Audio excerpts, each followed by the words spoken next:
Hello, welcome back to the Exposure Ninja YouTube channel and our Friday live stream. I'm super excited for this one. Today, Yana is going to be talking to us all about why your PPC campaigns aren't converting and, of course, how you can fix them. It's going to be an absolute blast. Wow, the music played really loud then. Let me turn that down. Same as always, if you leave a message in the chat, you'll be in with a chance of winning a hard copy of our book, How to Get to the Top of Google.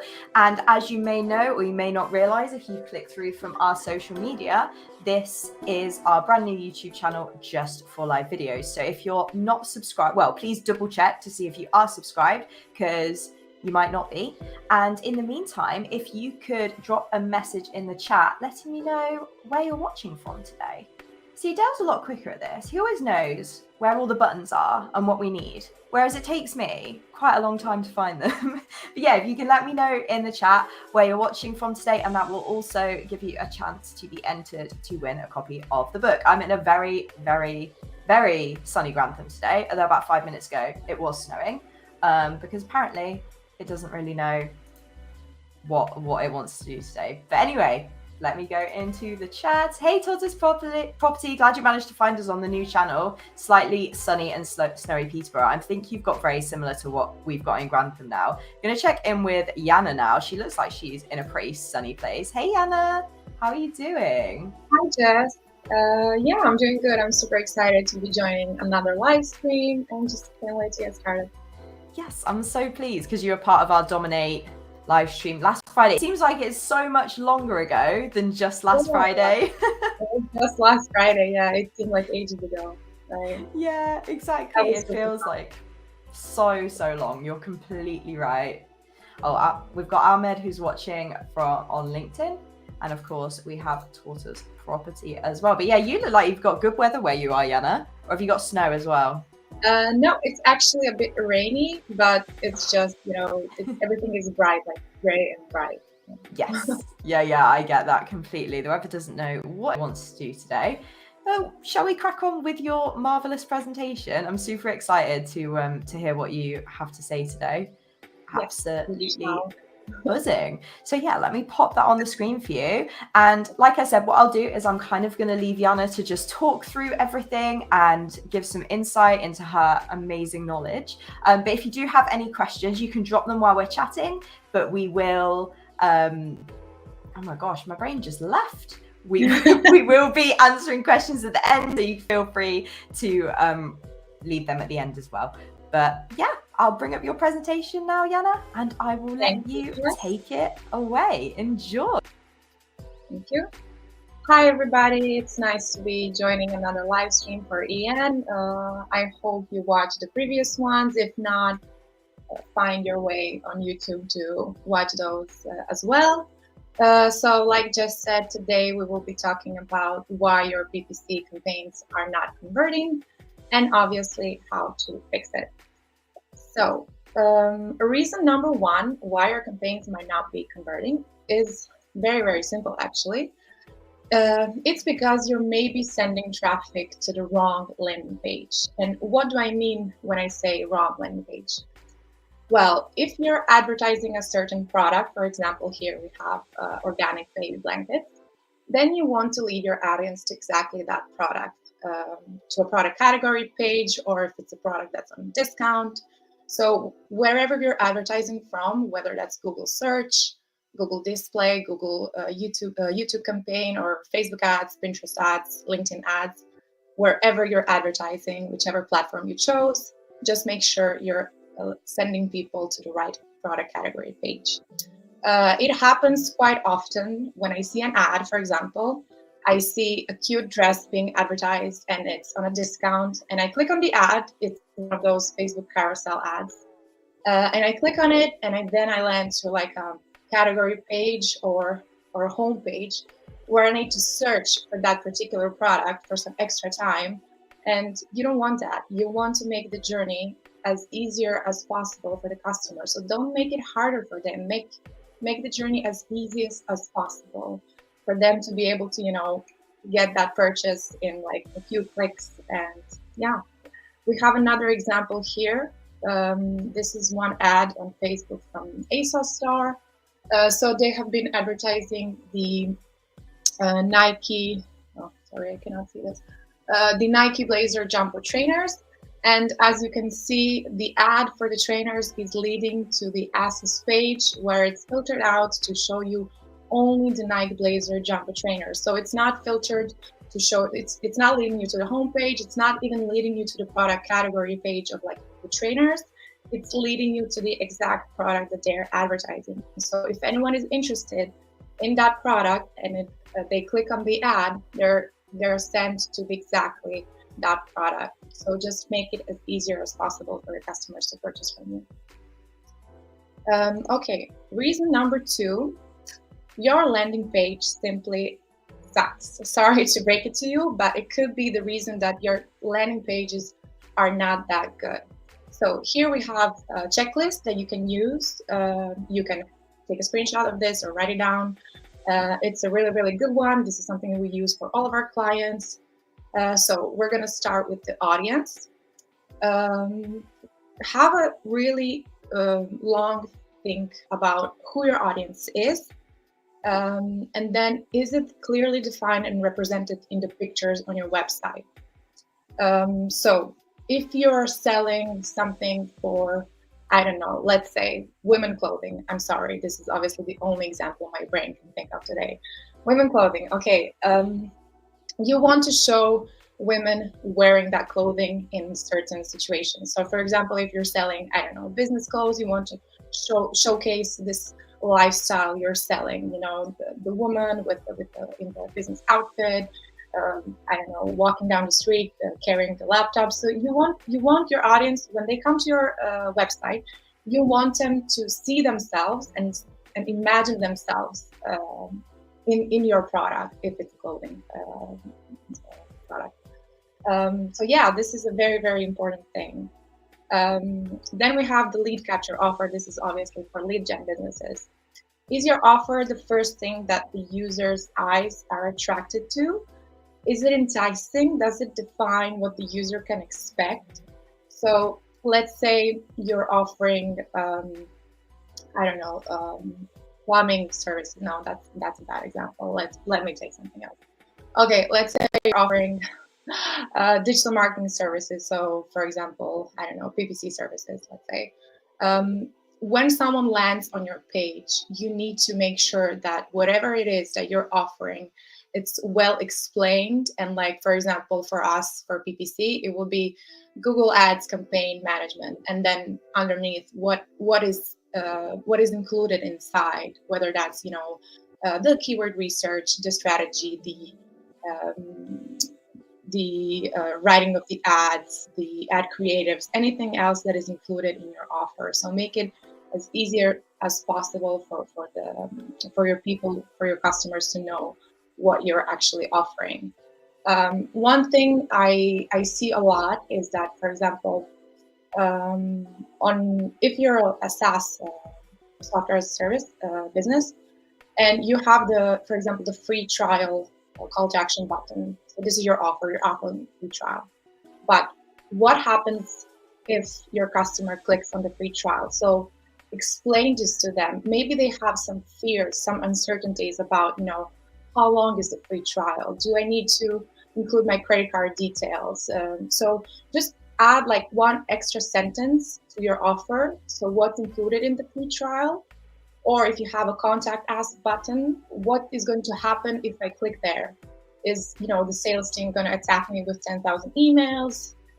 Is it going to be a quick chat with the sales team just to get to know each other? So just, you cannot believe how much like adding one extra sentence beneath your offer can increase your conversion rate. So think about that. Think about answering any uncertainties, objections, and fears that your customers might have before they, you know, give you your contact details. Because nowadays, in like 21st century, not everyone will just give you your email for like, you know, the thing you're offering. It's too common, and you want to make sure that you're sort of answering their objections and fears before they give you their contact information. Okay, I'm just gonna take a sip of water. talking a lot. Okay, next we have the call to action. Whether that's learn more, shop now, contact us, get a free trial, you need to make sure that it's visible, that it's in a color that tastefully contrasts with the colors used on your page. Don't use something that is off brand, but just make sure it's visible, it's easy to see it, easy to click it on desktop and mobile, and that it has that explanation that I just mentioned, like what happens next. User journey.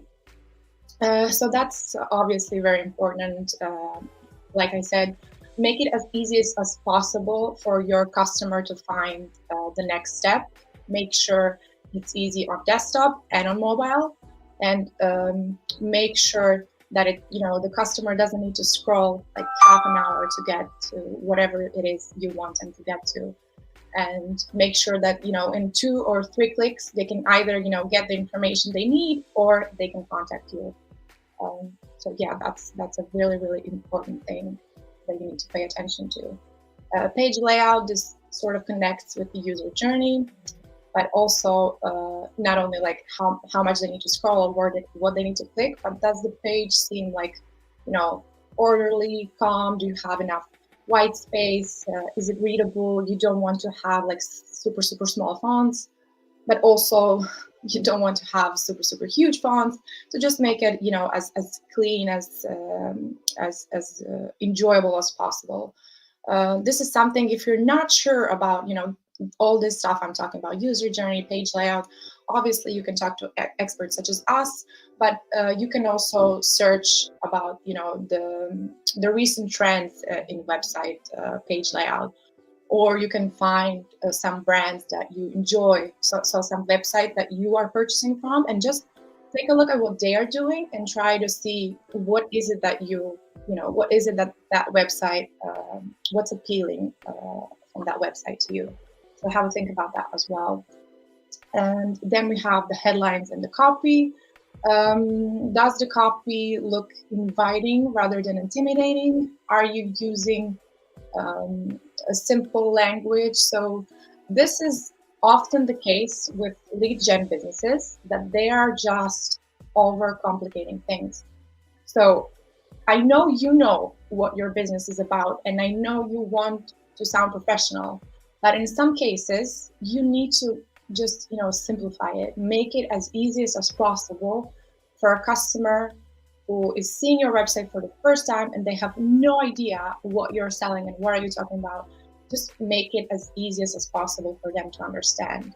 And if you're not sure you're doing a good job, it's always a great idea to ask someone like your friend, someone from your family, a neighbor, and just show them your website, show them your headlines, show them your copy, and ask them if they understand what is being said here. Another thing copy is important for is, especially for PPC campaigns, if you're running, for example, search campaigns, you need to make sure your copy on the website includes the keywords, and it just makes sense with the ad you're showing. That's important not only for the customer and their journey, but also for example, for Google search ads especially. It's because your keywords need to be shown on the landing page, because your Google is ranking your search ad based on the keyword relevancy. So this is another thing, you need to make sure that your keywords are included in your landing page. So yeah, just another really, really important thing. Then we have the branding and color scheme. Obviously, you want to make sure, especially for ads, that whatever ads you're serving, you didn't just make up the design. It falls within your branding and your scheme, and that your entire page is really on brand and consistent. So, for example, if you're advertising on a visual platform such as Facebook or Pinterest or LinkedIn, you want to make sure that however your ad looks like, that the same look and feel is found on your website. So the user is not really, surprised when they land on your website and like, hey, where am I now? It needs to be a cohesive experience.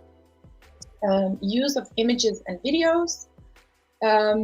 This is something I already mentioned with the target audience. So make sure your target audience, if you're an e-commerce store, They see themselves, they see, the product usage. One interesting thing to mention is that, for example, for e-commerce stores, make sure whatever product you're selling, whether that's a clothing item or any other item, that you have multiple pictures from multiple angles, that you have maybe a video. If it's some product that people need to use, showcase all the elements, create a little video, show how it's used, show that in action, make it you're skipping the part. So people, when they're purchasing online, you're skipping the part where, for example, for clothing, you're skipping the part where they can try it on. So how would they know how this looks on them if they don't see it? And same goes for any other like tool or anything else you would sell. So they need to know how does it look like. Give as many images as possible. Give infographics if it's a really complicated product. Create videos. So this goes for B2B as well. Just imagine that your website is like, let's say in person, you would be on a trade show, and you would have your stand and you would have your product, whether that's a software or anything else, and people will get to touch it, to use it, to see it in action. And just imagine your website being your stand and your salesperson. Just imagine your website as a salesperson, and everything else you would say to your potential target audience in person, live. Just imagine that your website needs to, show and tell everything about your product or service, if that's a service. Then we have credibility devices, which is also really, really, really super important element, because you know how people are. I mean, I am like that. I'm sure yourself, you're also like that. Your friend, your family member recommends a product, service, obviously you're gonna choose that one over some other which no one recommended. Same goes for websites. So your landing page needs to have credibility devices. You need to have testimonials. You need to have some qualifications or credentials. So if you're a B2B business, any previous customers that you served, you can put their logos on your website, or their testimonials. And if you have any other reviews like Google reviews or Trustpilot reviews, you need to put that on the website. So you need to say to people, okay, I've sold this already. People love me, buy from me. This is what they think. Just make your new audience trust you and your product and service. And the last thing that we have here is urgency devices, which is something you might see around, maybe not so often, but yeah, some websites do use it. I think you're all familiar with booking.com. So when you're checking for apartments or hotels on booking.com, you will always notice that you have this thing saying X number of people are looking at this apartment right now. And this is one of those urgency devices. So this is something that gives you the idea of like, oh my God, I need to book this soon. Otherwise, it's going to be booked and I'll be left out of the apartment. So this is one of those things that just like psychologically impact your audience, and they want to purchase from you straight away. I think I have a few examples here, so let me just show you. Okay, so the example on the left is the Casper mattress, and as you can see all the way down, they have the testimonial, they have the image. And then on the right, we see the urgency device, which is a countdown. This is great if you have a special offer, a discount that lasts for only like 24, 48 hours or something like that.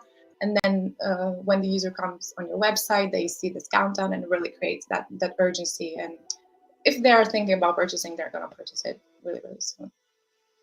So have a think about that. The next reason we have, I also need more. Apologies. Okay, reason number 3 is that your website is not mobile friendly. And I don't just mean here that your website needs to have responsive design and be mobile optimized and all that. It needs to, be easy to navigate it on the mobile. So your fonts need to be readable. Your buttons need to be clickable. it needs to be fast, it needs to, it just needs to be easy, because not every responsive design is really easy to navigate on mobile. It can maybe look good, but I need to, even though it looks good, maybe I need to scroll for like 10 hours to get to the bottom of the page or something like that. So make sure that it's really mobile optimized. You have also a mobile friendly test from Google. Just Google that and you can find it. I will not spend too much time talking about this, because it's honestly not it's mostly dev's work. That's something worth mentioning. Another reason is that your website is maybe too slow. So according to Google study, 53% of mobile site visits are abandoned if pages take longer than three seconds to load. So we all know, 21st century, we're all super, we're living really, really fast, and we don't have the time or the patience to wait for one website to be loaded for like 5 minutes. It's just not the way today's world works. And you need to make sure that your website is fast. There's also a website speed test from Google you can take. Just Google that, and you can just put the link from your website, and it will give you a short list of like things you can improve. And then we have reason number 5. Your budget or bidding is too low. So whether you are doing your ad on Google or Facebook or LinkedIn or any other platform, it could be the case that your campaigns are not working just because your bidding or budget is too low.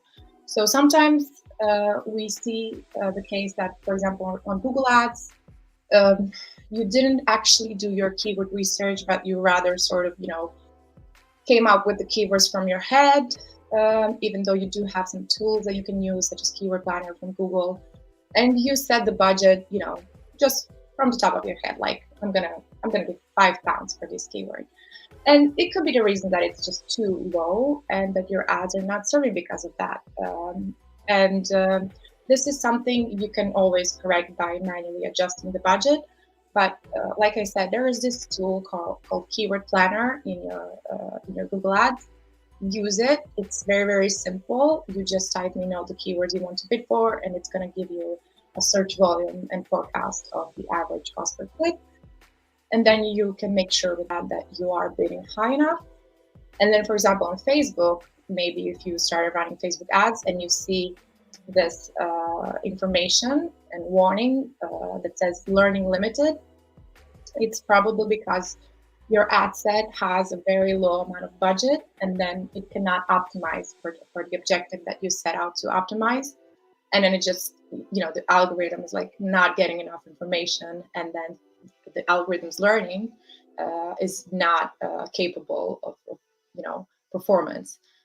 So try increasing your budget, try testing that for at least like 2 or 3 weeks and see what happens. I know it's a scary thing to increase the budget, especially if you're like on a limited budget or something, but try and increasing it for at least like 2 or 3 weeks, a month if you can, and just see what happens there. And then you can, once you have your data and once you have like the first initial performance, you can see if it makes sense to invest in, Facebook, Google, Pinterest, any other platform. But because if you're too scared to increase that budget, if you're just, doing the ads with like £10 per day and not willing to increase, you will just keep spending like budget for no reason. So it's best to maybe increase it for a while and then see what happens, and then you can make a decision if it's something that is worth your investment and time or not. Moving on to reason number 6, your audience is too broad or narrow. This is mostly for Facebook ads because you have the options to choose like the targeting based on your interests and demographics. And sometimes, people go too narrow. I see this many times when I'm auditing Facebook accounts. They're thinking to themselves, okay, I'm selling, I'm selling a certain type of product, like for vegans, I'm just gonna go for interest in veganism, etc., etc. But try and giving Facebook's algorithm a space to breathe and a space to find the audience by itself. They do give these options of like the interest-based targeting, which is fine, and it's worth testing, but it's also worth testing having your audience a bit broader and just giving, because those algorithms, you know, Facebook and Google, they're spending thousands of dollars into those algorithms. So they're really, really, really smart. They're smarter than us, and they will know by themselves to which people they need to serve the ads without us, you know, just limiting their hands with this. So just try it, test it, give it a bit of, you know, go broader. If you're a local business, I would definitely suggest, you know, keep your targeting within your location and go broader. But if you're like a product that could be of interest of like a lot of people, you know, if you're a clothing brand, you don't need to select, for example, fashion or clothing as an interest, because, you know, we all wear clothes, so it doesn't maybe have to be something like that of an interest. Maybe just try and keep it broad and see what happens. Okay, I think I talked about this. Reason number 7 is that your account is poorly structured. This is mostly the thing we see happening on Google, but it can happen on Facebook as well, that your account is poorly structured, but I will cover that with another reason. So this is like one example here. You have the best way to set up your campaigns is that have a look at your website, and if your website is structured well, which it should be, so please don't waste your money on advertising if your website is not structured well. And then group campaigns by your website layout. So for example, on your website, you would obviously have some product categories, and then products, and then landing pages for certain product categories and products, etc. And you want to do that on Google Ads as well. So if you're structuring, let's say, search campaigns, and let's say you're selling office furniture, one campaign would be office chairs. And then in ad group 1 and then in ad group 2, you would have different segmentation of those office chairs. Ad group 1 can be leather chairs. Ad group 2 can be, for example, ergonomic chairs or white chairs, or I don't know, wooden chairs, any other chairs. So make sure that you're just, structuring your campaigns and ad groups really nicely, so that each of your keywords is connected to the ad group. So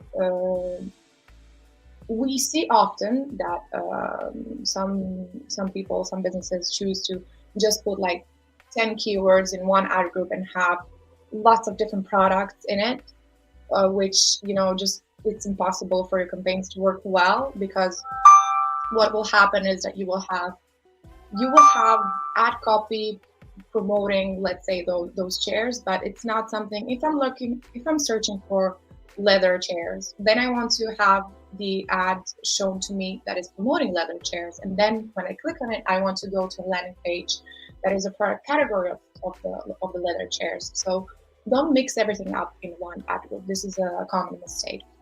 And one other thing, because I'm talking about segmentation, is that don't segment it too much. So don't go too narrow, because what you need to have is that you need to have the search volume.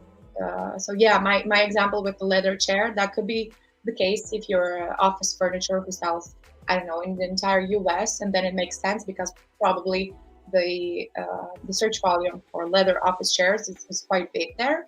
But if you're a local business and you're just promoting in one certain city or something, then you don't want to go so segmented. This is where you will use the keyword planner, and you will see the search volumes, and you will see the trends, and then based on that you will make a decision whether or not you do have enough search volume to have the keyword segmented all the way down to the leather office chair. Okay, moving on. We have the reason number 8, your campaign settings have mistakes. I know this sounds like okay, I probably set it up correctly, these are just settings, basic settings, but you cannot believe how many times the settings can be set up just like wrongly, and it's such a basic step that we all think, it's super easy and intuitive, but it actually happens many times. So double, triple check your campaign settings, make sure everything is correctly before you start your campaign, make sure your location is the one you want it to be. Make sure you included the location you want to serve ads for, not excluded. This can also happen, and it happened too many times. Make sure your bidding strategy you're using is correct. Don't use some smart bidding strategies just because you think, okay, Google is smart and I'm gonna, beat my competition, because smart bidding strategies work, but they work after you get a certain amount of data to your account. They work when you have great conversion tracking setup. They just don't work from start. Like, okay, you're a brand new account and you turn on the smart bidding and it works. It doesn't. So make sure all your settings is correct and it's aligned with your business goals. Reason number 9, your ad copy is too bland. So it can happen that, you did your campaign structure, you set it up nicely, your click-through rate, you wrote your ads, and it's this is not what I wanted to, where I wanted to go. It's too bland. Okay, sorry. So take a look at your click-through rate. Often people ask us, what is a good click-through rate? It's not a fixed answer. It's not something I can tell you like 2% is a good click-through rate or 5%. It really, really, really depends on your industry, on your business, which location are you targeting, what is the competition. It's like there's so many factors that depend, that affect your click-through rate. But what you can do as a benchmark is that you can find your industry benchmark, and then you can see if it's really, really, really, really below your industry benchmark. And then what you need to do is you need to revisit your ad copy. You need to make sure that your keywords are included in the headlines and descriptions. You need to make sure that your unique selling points are in the ad copy. And you also just need to make sure that you're saying all the right things to sort of attract your customer, but also to disqualify your customer. So people are often focused on writing the ad copy to make it like super attractive, but then just remember that you're paying for the clicks. So for example, if you're selling something that is a bit more expensive and someone is looking for like a cheaper version of your product, I'm gonna go back to the example with the office chairs, just because my head is not capable of coming up with something else at the moment. Okay, let's say you're selling the office chairs, but you have a really high quality office chairs, and they're a bit pricier, high quality but pricier. And you might want to include the price in the ad copy. So chairs from £500 or something like that. Because if I'm searching for a cheap office chair, you don't want to pay for the click for someone who's searching for the cheap office chairs. You want to eliminate them before they click on your ad, because you're just spending money to get people on your website who are not interested in the thing you're offering. So make sure you're also disqualifying audience that is not for you. Okay, reason number 10. I need some more water. Your ad creative is bad. Okay, so what to say here? In this ever-changing, fast-pacing world, we are constantly scrolling and being bombarded with like 10,000s of ads per day. And yeah, it's just too much of everything. And I think our attention is really starting to decline. And how would you even people spend so much time, for example, thinking about this cool ad copy for their Facebook ad and what will be included inside and everything. But then it comes to the situation where user is not even stopping to read the super cool ad copy you've created. So you want to make sure that your ad will stand out. You want to make sure that you're just, stopping the scrolling and grabbing that attention. And how do you do that? I mean, obviously it's super, super hard. And I can imagine right now you're thinking, wow, where do I start? And it can be quite hard to think of something that is eye-catching in this super crowded world. But where you can start by looking at, obviously, if you decided to advertise on Facebook ads, for example, you obviously have your Facebook profile. Have a look at your posts and which type of post got the most engagement, the most comments, the most likes or shares, and maybe try creating an ad around something like that. You can also use Facebook ads library as an inspiration. You can check what your competitors are doing at the moment, what type of ads are they using.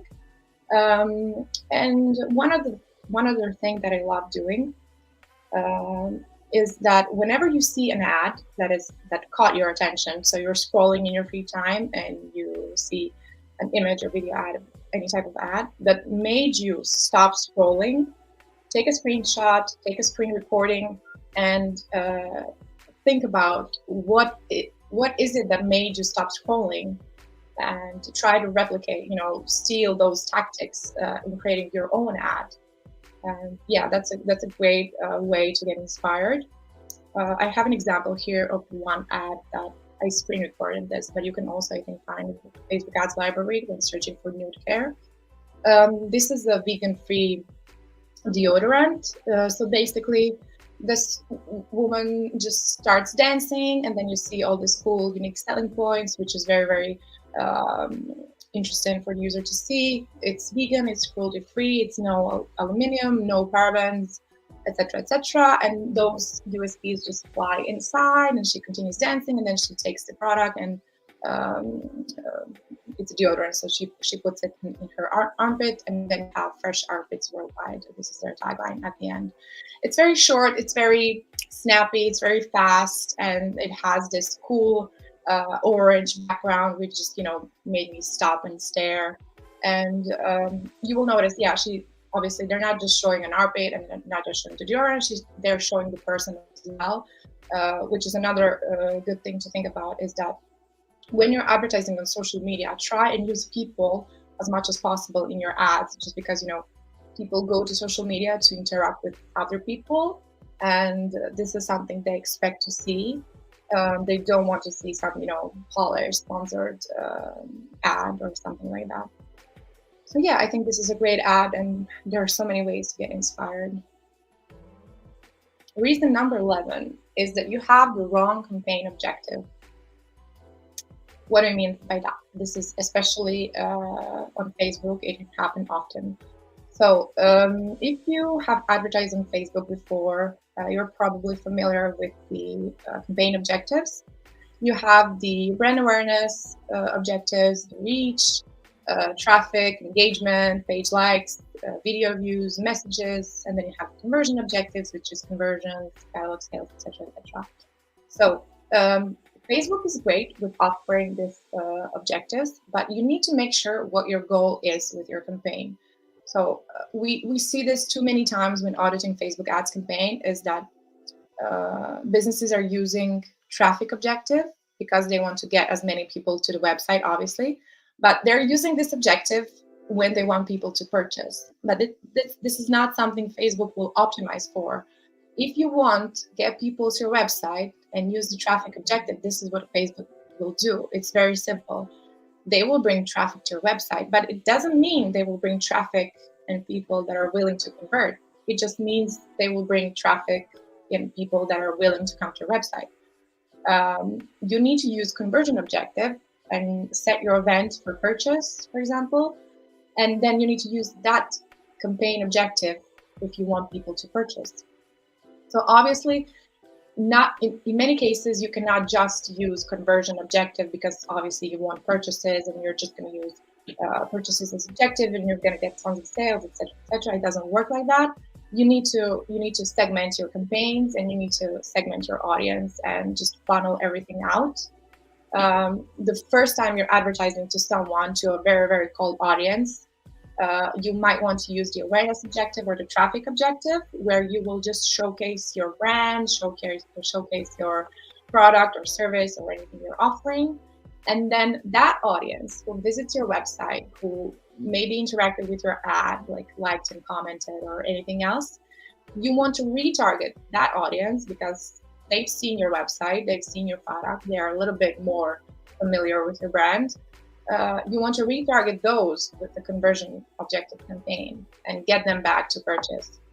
Not many people will purchase on the first time they interact with you. So have a think about that and make sure you're using the right campaign objective. Reason number 12, are you considering external factors? This is an interesting one because we saw it recently with the COVID-19 pandemic, is that a lot of businesses actually increased their sales. Why?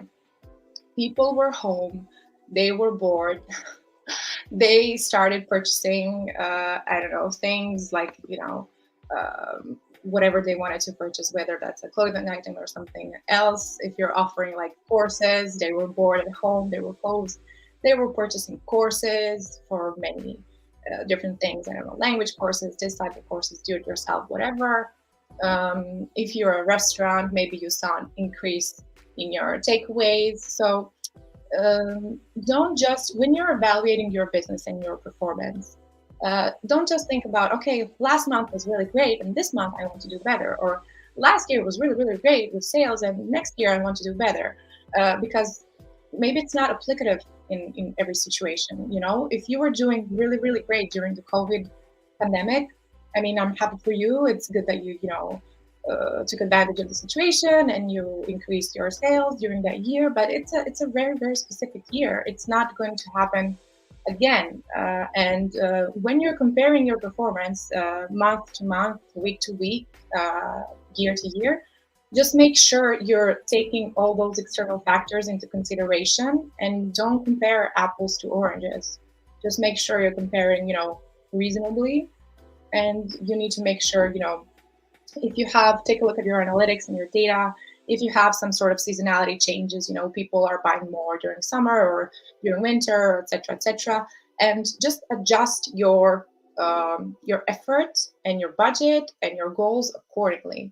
So if you see that, during springtime, your sales is off the roof, okay, invest a little bit more budget during springtime, take advantage of that seasonality, but then save up some budget during summertime if it's a slow period for you, etc. And not only that, but like consumer buying habits, this is something that is changing from year to year.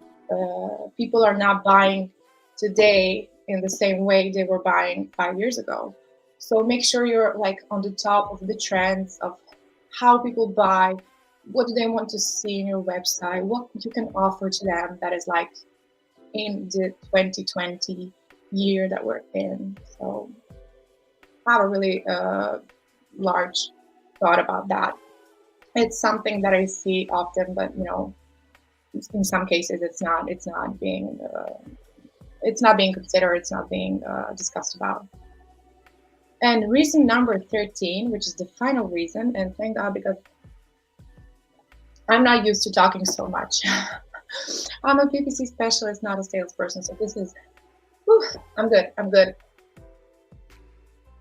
Okay, reason number 13. Is your offer actually good?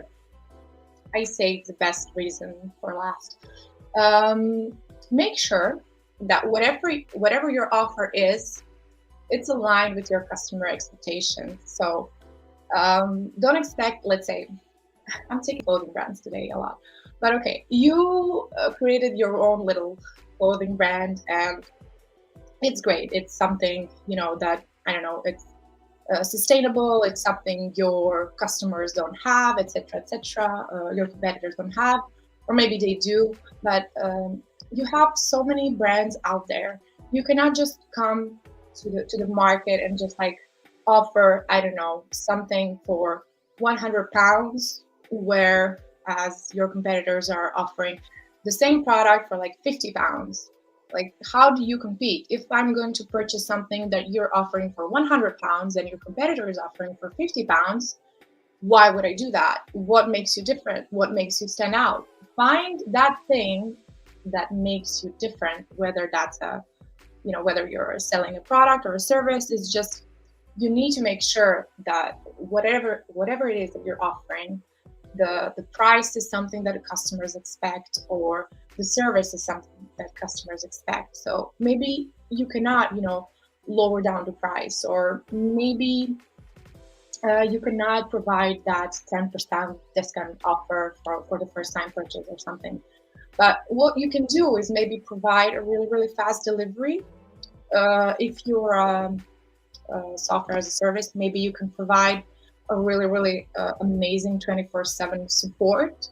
So anything that you can offer to your customers that will make you stand out, that will make you different, you need to do that. You need to give them something. Make sure that your offer is aligned with 21st century customer expectation, whether that is a B2B or a B2C product or service.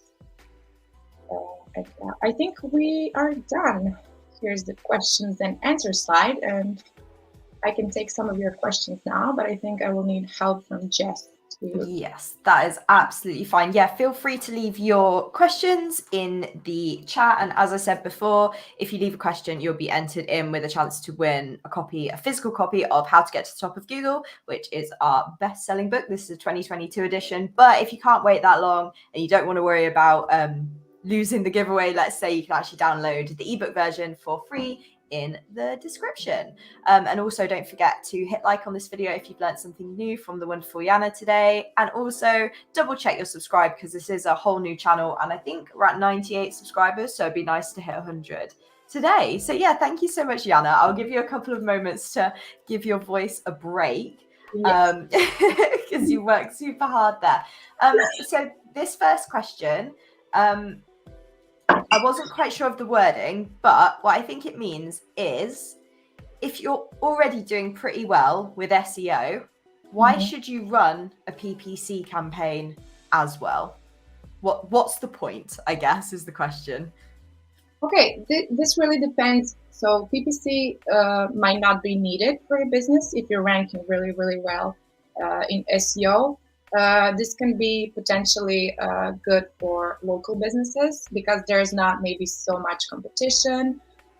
So if you're ranking well on SEO for the keywords you want to rank well, I would say just don't spend that money on PPC. It's not a mandatory thing. Businesses are using PPC because they're probably not ranking well for their products or services organically. This is the reason why they're using PPC for a certain time period, because SEO, it's a more of a long-term investment and you need so much time to see the results.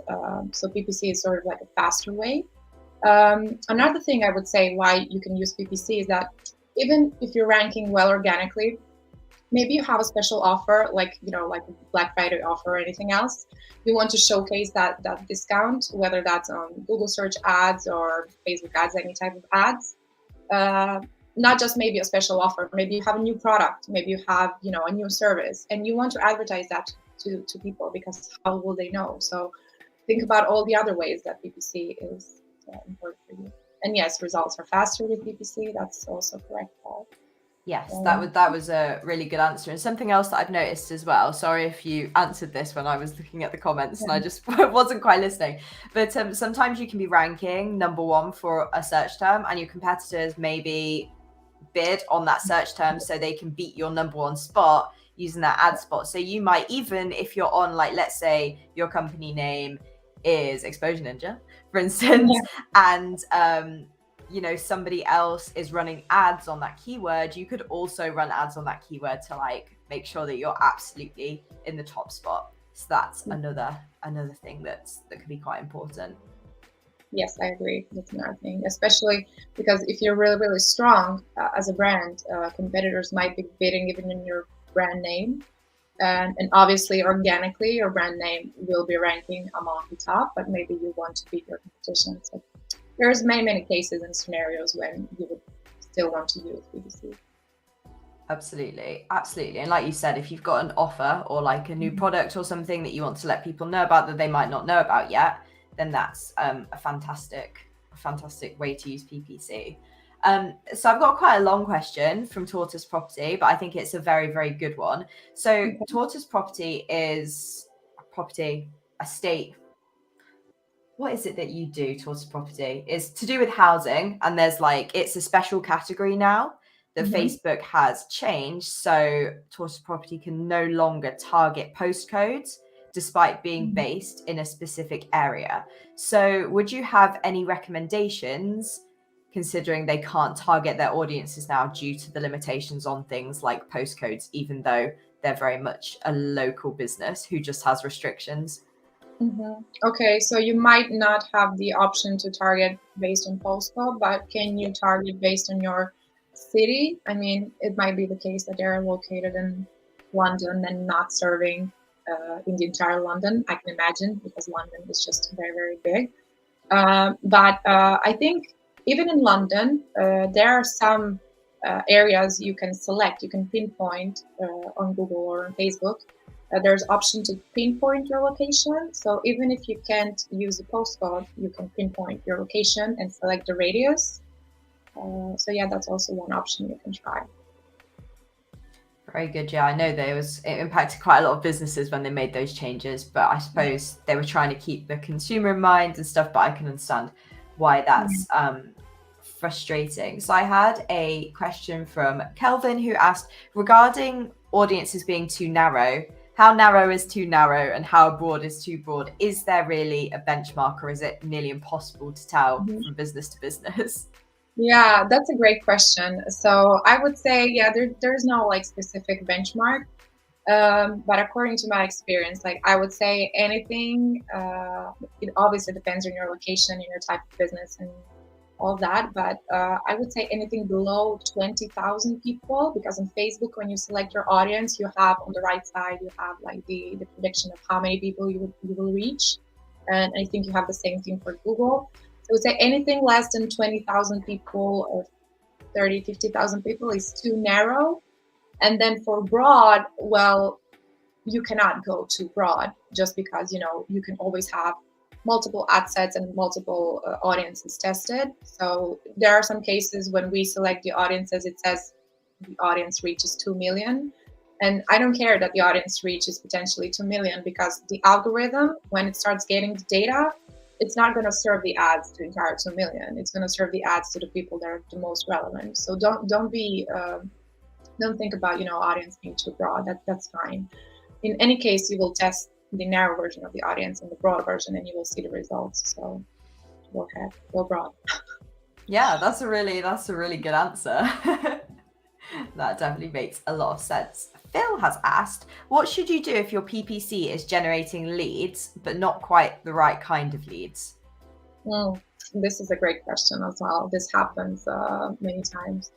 Well, it depends. So whether it's something you can do to improve in your landing page, because where are you generating those leads? Obviously, someone came to your website and they read some stuff there and they decided to convert. So make sure the information you have on your landing page is something that only your qualified and right kind of leads would convert.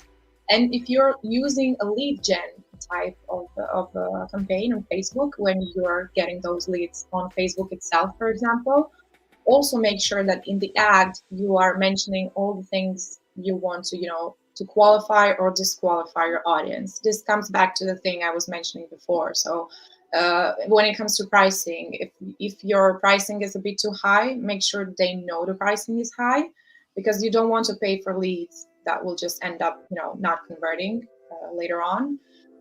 Same goes for any other thing you're offering. If you're like a location-based service, make sure they know, because I see this many times in search ads. For example, you are a local business and then you're advertising for, let's say, Invisalign. You're a dental studio and you're only you're located in a certain, I don't know, city like London or any other area, and you're paying for the keyword Invisalign, but you might want to pay for the keyword Invisalign near me or Invisalign London or something like that. That makes and you want to have this in your ad as well, your location, because we see it many times that local services, they're going to advertise in certain keywords and their ads will appear, but it's like the location is totally wrong. It's not something the customer was searching for.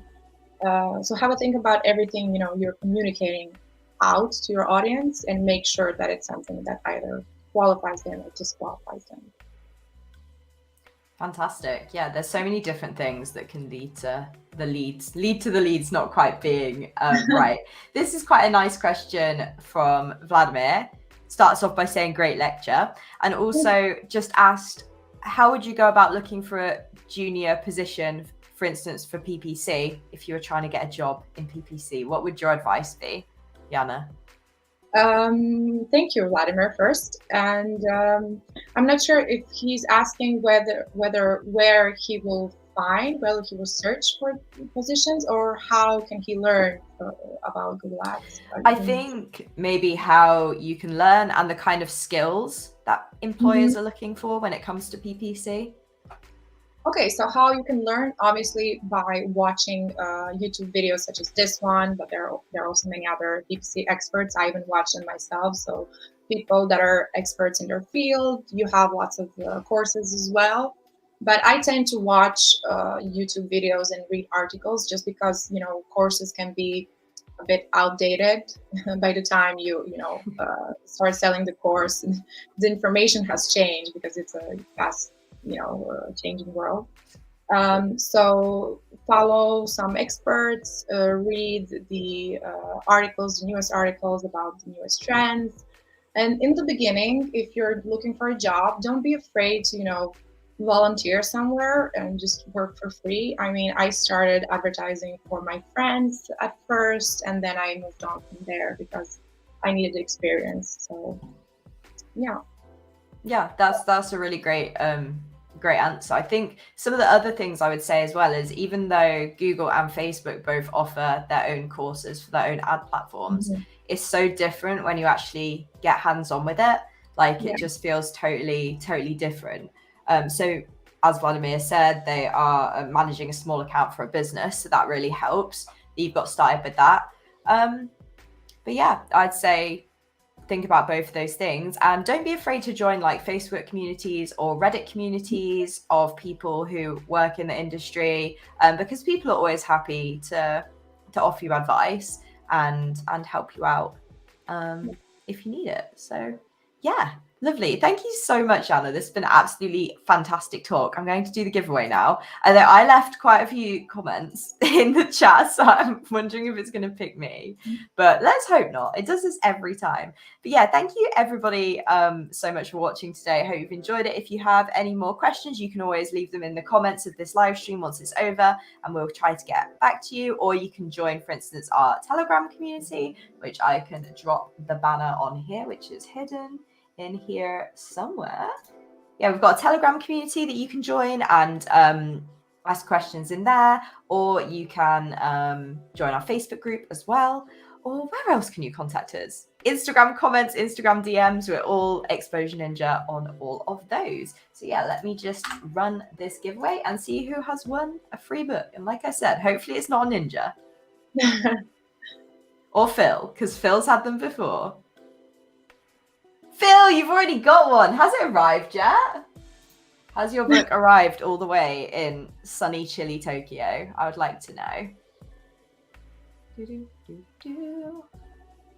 No, can't have that one. This happens to me every time, Jana. If you've ever been in these live streams, it always happens to me where it just picks the same people that we know or people that have won. Paul is a ninja as well. My goodness.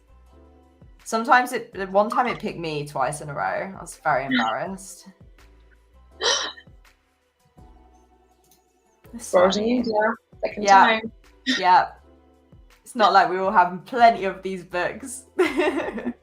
Come on. No, not Facebook Exposure Ninja either. I've never had a live stream where it's just pulled somebody fine first time round. Phil, again. We'll get there in the end. Sorry, Anna. I have to say that the technology just decides it doesn't like me. Vladimir, that's perfect. Vladimir, if you want to pop me an email at jess.percival@exposureninja.com, I'll get you sorted out with a free copy of this book, which will have plenty of information about SEO as well as some information in there about ads. So it'll just give you a great oversight into all of marketing if that's something you're wanting to get into. So yeah, thank you again, Jana, so much for coming on to this live stream. It's been fantastic. You've given some really, really wonderful information. And yeah, like I said, if people aren't subscribed yet, hit subscribe on this new channel. We go live every Friday, and we might even be trying to fit in some extra live streams soon. So yeah, anything else you want to add, Jana, before you go? Nothing else. Thank you all for coming and watching, and subscribe to the new channel, please. Yes, thank you very much. Bye, everyone. Bye. Ooh.